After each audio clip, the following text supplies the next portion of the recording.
Day 3, part 1. First thing of the day, replace house battery. That one's fried. So, went to a RV shop yesterday, or last night, and bought this unit. So I'll be installing it in here. And then, it's on to troubleshooting the generator, recharging start batteries. Last night, I filled with the water. There was air in the line. We now have water in the coach. So things will be ticking off to see if we're going to be able to try and start our journey going east again. New house battery installed. So that's done. One thing off the list. It's completed, at least anyways. Start batteries on charger. That's something I guess we should have done before the trip. Now being done. Well, news break, I'm still alive after shocking myself twice now. I just shocked myself with the ends of the battery charger.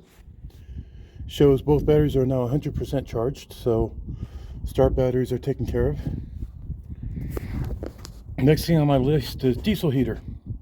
Was playing with it this morning, still want to start. And someone said, well, how's your fuel filter set up? Well, I set it up like this. I was thinking this is correct way. The Peanut Gallery at Facebook says, nope, it's upside down, fix that. So that's what I'm doing now. I'm going to turn this around and then get rid of that air bubble, which could be stopping the whole system. And then I'm going to try using the diesel heater again. Check my propane tanks. My left tank is empty. My right tank needs some. Actually, right tank is like over half full. Showed left tank was discharged, so maybe that's something else to worry about. We'll see. Then I got the generator running, but I have an exhaust leak. So I have to figure out what the exhaust leak is, because the coach got the smell of gasoline inside of it, and the front of the coach had smell of gasoline, and the exhaust pipe for the generator is behind the back left tire. So we might not be using the generator, which means we can't recharge the house battery unless we plug into shore power, and we weren't planning on using any campgrounds on the way to Missouri. So we will see. If not, it's a very good learning experience for me that I'm learning all about this bus, more stuff than I thought I knew. But I'm a newbie at this. We've had the bus for 11 years, but we've been busy working and saving money and getting this thing fixed up, not really spending time on it. And spend 24 hours on a bus and you have a new perspective on life. To be updated. Both battery tie downs are on. There's one, there's two.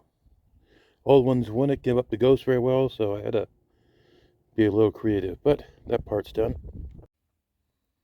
And back to E8. I don't get it. I don't get it. And prime it again.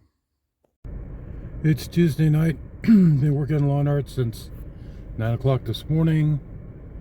I think I took a 2-hour lunch break with Chuck in the house and then came back outside. It's 6 p.m. Temperature is dropping. We live at 4,300 foot, so that's 300 feet above snow line. So yes, we're in California, but we're in the California mountains, or Southern California mountains, or foothills, whatever you want to call them. The outside temperature has just dropped 1 degree from 48 to 47 when I started the car. So I'm done for today. Video shows all my accomplishments except for the diesel heater. The diesel heater still won't fire. I spent 40 minutes on the phone with a friend and we went over this, that, and the other thing, and it should be working. He suggested I contact Amazon and say, you sent me a lemon. So I'll be contacting Amazon either tonight or tomorrow morning and see what they're going to do, because this thing should be working, but it's not. That's all for now. End of Tuesday work on lawn art. For now, the trip to Missouri is on hiatus. It's probably canceled because if we don't have heat, we can't operate. Nobody can operate in the extreme cold unless you've got heat inside your vehicle. So that's it for now. Thank you for listening and watching.